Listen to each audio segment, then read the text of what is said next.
오늘 주신 하나님의 말씀은 역대하 11장 말씀입니다. 오늘 우리 르호보암에 대한 이 말씀을 통해서 우리 두 가지만 더 깊이 들어가 보도록 하겠습니다. 첫 번째로 내가 틀렸다라고 말할 수 있어야 한다 하는 것입니다. 나라가 두 동강이 났습니다. 솔로몬이 죽은 후에 백성들이 새로 왕이 된 르호보암에게 고된 노역의 짐을 덜어달라 그렇게 호소하고 부탁을 했죠. 하지만 이 간절한 소망이 아주 여지없이 묵살당하고 맙니다. 르호보암이 보낸 역군에 감독되는 자를 돌로 쳐 죽였어요. 그리고 여로보암을 자기들의 왕으로 새롭게 옹립해서 10개 지파가 독립을 선언해 버렸습니다. 일이 엄청 커진 거죠. 유다와 베냐민 외에 모두가 등을 돌렸습니다. 어쩌다 이 지경이 됐을까요? 우리 속담에 호미로 막을 것을 가래로 막는다 이런 말이 있습니다. 이미 호미로 막을 기회가 있었는데 그걸 놓쳤어요. 지금 그래도 가래로라도 막을 수 있다면 다행이겠습니다. 하지만 이제는 그 어떤 대책도 소용없어 보여요. 르호보암이 성난 민심을 피해서 예루살렘으로 급하게 돌아왔습니다. 상황이 이렇게 되자 르호보암이 꺼낸 카드가 뭐예요? 처방전이 어떻게 돼 있습니까? 이걸 딱 살펴보니까 르호보암이 아직도 정신을 못 차리고 있는 것 같다. 어떻게 문제를 풀려고 하고 있어요? 성난 이 민심, 이 백성들을 피해서 일단 예루살렘으로 돌아와가지고 한 행동이 르호보암이 이 반역의 사태를 이거 힘으로 눌러 진압해야 되겠구나 그런 생각을 한 거죠. 반란 진압을 위해서 정예 군사들을 모았는데 숫자가 보통이 아닙니다. 18만 명이에요. 18만 명. 르호보암이 왜 군대를 동원했습니까? 우선은 잃어버린 권력을 찾기 급급했다 하는 것입니다. 지금 나라가 반절 이상이 떨어져 나간 거잖아요. 또 한 가지는 이러다가 내 왕의 자리까지도 빼앗기는 거 아니야? 이런 불안감 있지 않았을까 싶습니다. 무엇보다도 내가 맞는데 저 백성들이 지금 틀린 건데 라고 하는 생각 때문이죠. 르호보암은 교만하고 강경했습니다. 완고해요. 자기는 통치 계획을 바꿀 생각이 전혀 없습니다. 나는 이렇게 다스릴 거야. 이래야만이 나라가 나라다워져 라고 지금 생각하는 거죠. 왕은 이래야만 해 라고 하는 생각이 딱 있는 거죠. 어떻게 감히 왕에게 그런 생각 속에서 나는 틀리지 않았어. 틀린 건 너희들이야 라고 하는 생각 속에서 군대를 지금 불러 모은 것입니다.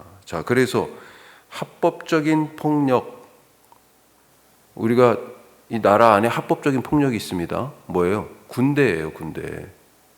군대 힘이 얼마나 무시무시합니까? 총을 법으로 허용해서 사람을 죽이는 무기를 소유하고 있는 게 군대잖아요. 합법적인 국가폭력인 군대를 동원해서 강제로 백성들의 생각을 바꾸려고 하고 있는 것입니다, 지금. 만약 백성들이 반역을 했을 때라도 처음에는 요청했잖아요. 노역의 짐을 걷어주세요. 그건 못 들어줬다 쳐요. 하지만 백성들이 거기에 반발해서 지금 우리는 독립하겠다라고 그렇게 나섰을 때라도 르호보암이 내가 실수했구나. 내가 잘못했구나. 라고 깨닫고 백성들의 요구를 적절히 수용했다면 그런 정치력을 발휘했다면 어땠을까? 다행히도 군대가 소집되었지만 출동하기 직전이었습니다. 감사하게도 하나님께서 이 전쟁을 막아주신 거죠. 출정 못하게 하신 거예요. 스마야 선지자를 보내가지고 하나님이 내 뜻이 그것이 아니다. 지금 일어난 이 일이 나로부터 난 거다. 쟤네들이 임의로 반란을 일으킨 게 아니다. 만약에 그런데 출정을 했다면 군대가 그러면 어떻게 됐을까요? 우리는 6.25를 통해서 이런 전쟁이 얼마나 끔찍한 것인지 잘 알고 있습니다. 그냥 전쟁만 나고 끝난 게 아니고요. 그 전쟁에 서로 당사자가 누구예요? 가족이에요, 가족. 가족끼리 총뿌리를 겨누었고 이웃과 친구가 서로를 죽였고 사랑하는 사람들과 거의 영구적으로 헤어졌습니다. 생사를 알 수도 없어요. 그런 비극이 이들에게도 찾아왔을 것입니다. 비극의 원인이 나에게 있음을 알자. 내가 틀렸습니다 라고 말할 수 있는 사람이 되자. 나라가 두동강 난 것은 반역 때문이 아니라 나는 틀릴 수 없다는 그 교만, 왕은 마땅히 이래야 돼 하는 고정관념, 자기 힘으로 이 모든 상황을 바꾸려고 하는, 자기 힘만 의지하는 완고한 마음 때문이었다라고 하는 것. 자, 두 번째로 모든 것의 기초는 신앙이다. 신앙이 모든 것의 기초입니다. 자, 이제 5절부터는 어떤 말씀이 또 나와 있어요? 르호보암이 영토를 방어하기 위해서 성을 쌓는 그런 내용이 나와요. 물론 모든 왕들이 가장 중요하게 생각하는 부분들이 백성들을 안전하게 지키는 것, 그거 아니겠어요? 그렇지만 분위기가 이 서술의 흐름이, 말씀의 기록의 흐름이 참 묘해요. 지금 10개 지파가 분리 독립을 선언해 버리고 그렇게 나간 후에 성을 정비한 얘기를 지금 써놨잖아요. 야, 나라가 흔들흔들하는 거 아닌가, 이런 생각이죠. 어떻게 순식간에 나라가 이 꼴이 되었는가.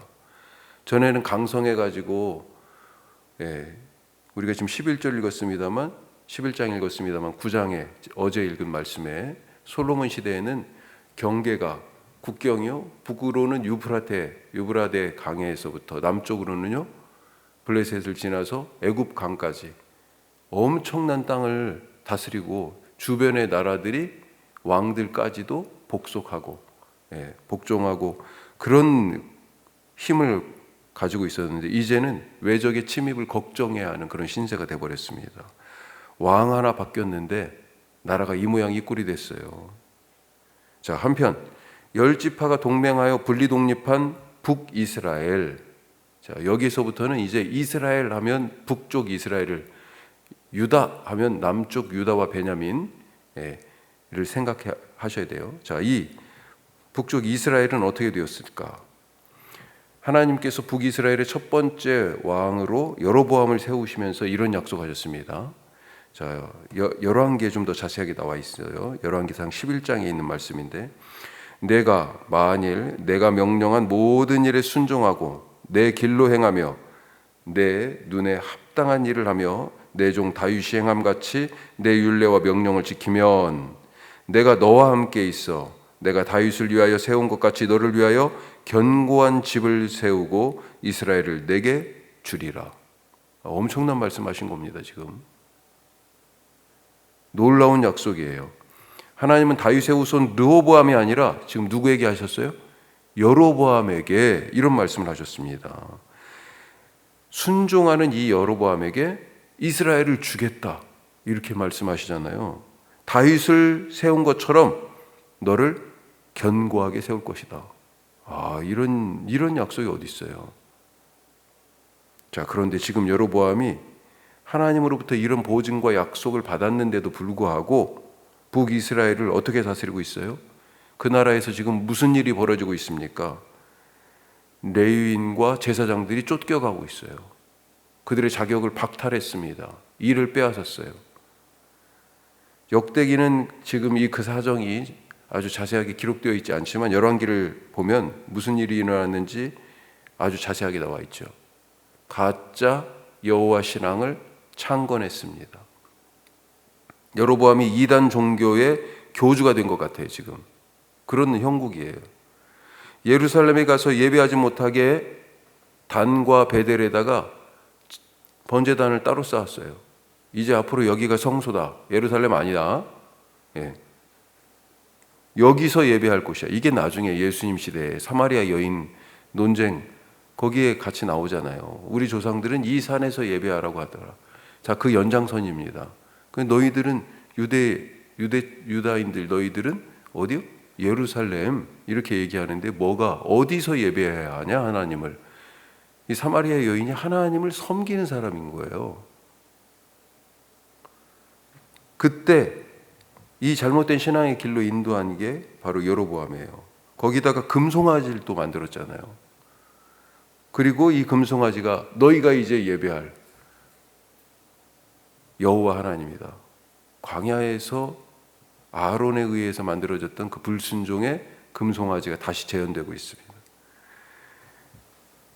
일반인들 중에서 마음대로 제사장을 뽑아가지고 일을 맡기고 레위인들이 하던 성소의 일을 분담해서 맡기고 책임자로 세웠어요. 자, 그렇게 자기 자리에서 해임된 이 제사장과 레위인들이 이스라엘을 떠나서 남유다로 망명했습니다. 여로보암이 지금 하나님의 은혜를 원수로 갚고 있어요. 하나님이 주신 나라를 사유화했고 여호와 신앙을 자기 숭배로 바꾸었고요. 오늘 말씀에서도 약속하고 있지만 여호와 하나님이 인도하시는 길을 가라고 그러는데 스스로 자기 길을 가고 있습니다. 여로보암이 만든 이 길을 이후에 수많은 왕들이 따라갔고요. 북쪽에 사는 백성들이 따라갔습니다. 그렇게 가다가 나라가 망해버렸잖아요. 나라를 세우는 기초가 신앙입니다. 가정을 세우는 기초도 신앙이고 우리 자식들한테 무엇을 해줄 수 있을까? 또 우리가 이 사회를 위해서 무엇을 할 수 있을까? 뭐예요? 이 사회를, 이 나라를 세우는 기초가 뭐라고요? 신앙이니 우리가 바른 신앙으로 살아가는 것이 나라를 위한 우리의 충성심입니다.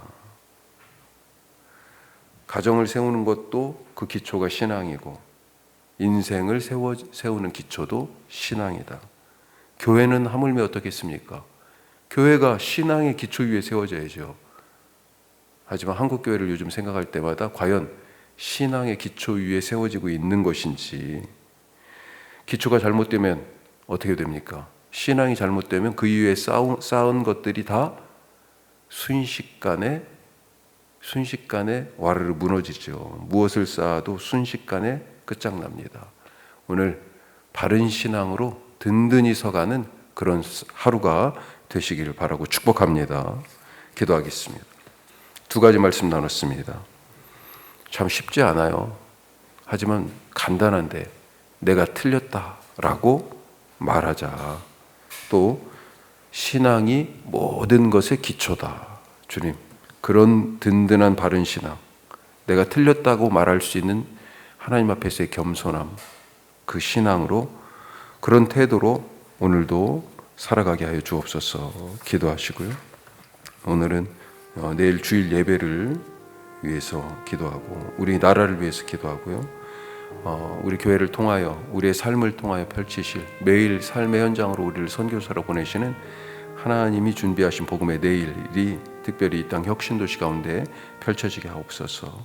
우리 기도하실 수 있기를 바랍니다. 기도하겠습니다.